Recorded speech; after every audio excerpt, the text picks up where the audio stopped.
And here is a response by terrorists who are in the United States, and they are going to be stripped and prosecuted as the enemies of this country that they are. This is the entity, and this is, again, under the terrorist leader Mike LORENZ, who's going to be treated as the enemy that he is and humbled before the world based upon the absence of any actual authority, being exposed as the enemies that they are as an agency and that he is as one that is engaging in criminal conduct when they have been proven to be what is, first of all, a liability to the rest of those that are sharing in this criminal system with them, but also a danger to the American public. And this is the entity that's doing so while they are witnessing their exposure. This is relevant to years in prison that Mike LORENZ is getting. Those that are engaging in stalking like Jay Montez, how many years he's getting in prison. Those that are engaging in criminal summoning, as you see Hernandez doing at the Superior Grocer, how many years in prison he's getting.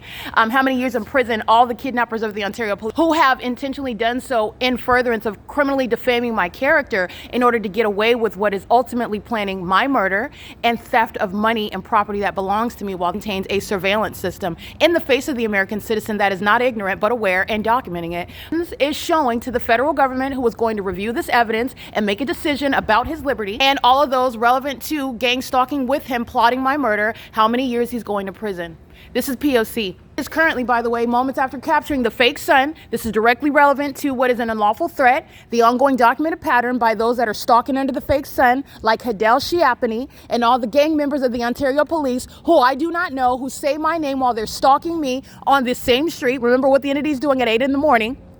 Right, when they're talking about a letter of the OVITT Family Community Library having some curbside unsolicited meeting with me, and they're engaging in gang stalking under this fake son that's still present after 6 p.m. They're all going to prison. Every single last one of them. They're going to prison. Okay, you're not going to go easy on any foreign terrorists, and we're not going easy on any domestic terrorists. And by the way, they bargained for me to be 6 feet under, and instead they've sacrificed themselves. And that sacrifice is what is a very costly one. This is P.O.C. It's not only costly with regard to monetary restoration, which is necessary, mandatory, because the entity bargained for my death. You are going to prison and you're not getting out. This is P.O.C. It is currently 6:30 p.m. That's justice, by the way. It's not going to be my life. It's going to be theirs. And this is what the federal government is going to appreciate. That's P.O.C.